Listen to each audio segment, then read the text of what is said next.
Good morning, colleagues. We move after implementation efficacy. From the Commission perspective, EU government has maintained the firm red line on the European Court of Justice. We will have reached a far more compressible financial service agreement. This is impacting trade volume and protections. Commissioner, our mandate prioritizes regulatory autonomy. Mr. Chance, could you provide a quantitative assessment of the operational friction caused by the rules of origin documentation? The administrative burden is significant.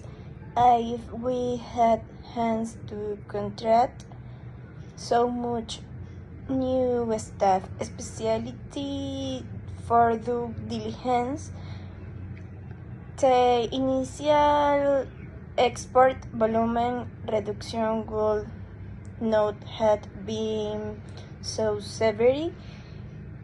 Complaints costs are now impacting our magnets. This is certain the viability of several automotive joint venture agreements or supply chain stability rules of predictable certification. The current regulatory environment necessitates a mixed conditional perspective.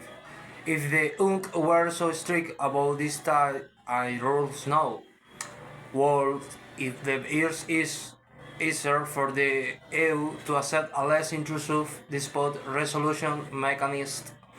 The past decision governs the present reality. The core concern in the potential for competitive distortion. The subsidy control regime needs stringent, verifiable checks. Regarding the dispute settlement body, if we had included a quarterly review of difference and regulatory application, the pressure on the arbitrage mechanisms were unsustainable. Right now, this review process is crucial. Indeed, the review mitigates right.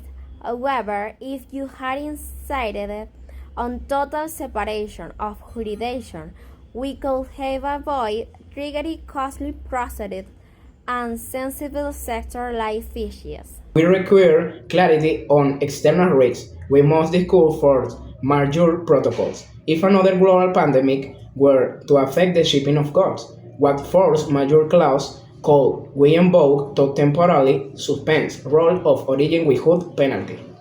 Our commercial contract with EU partners urgently require unifying interpretations of the force majeure clause. Under the TCA, we need certainty to manage supply chain breach. The automotive sector must plan for these contingencies. If they have a set temporary regularity, Yemen increases areas we won't be debating essential component sourcing roles now. Contingency planning is key. The TCA's legal architectures allow for this flexibility, but the rigorous political will for activation. Activation of force majeure must not become a loophole for non-compliance or due diligence. Teams must monitor this. The arbitration process must also be equipped to handle dispute arising directly from the invocation of the clauses.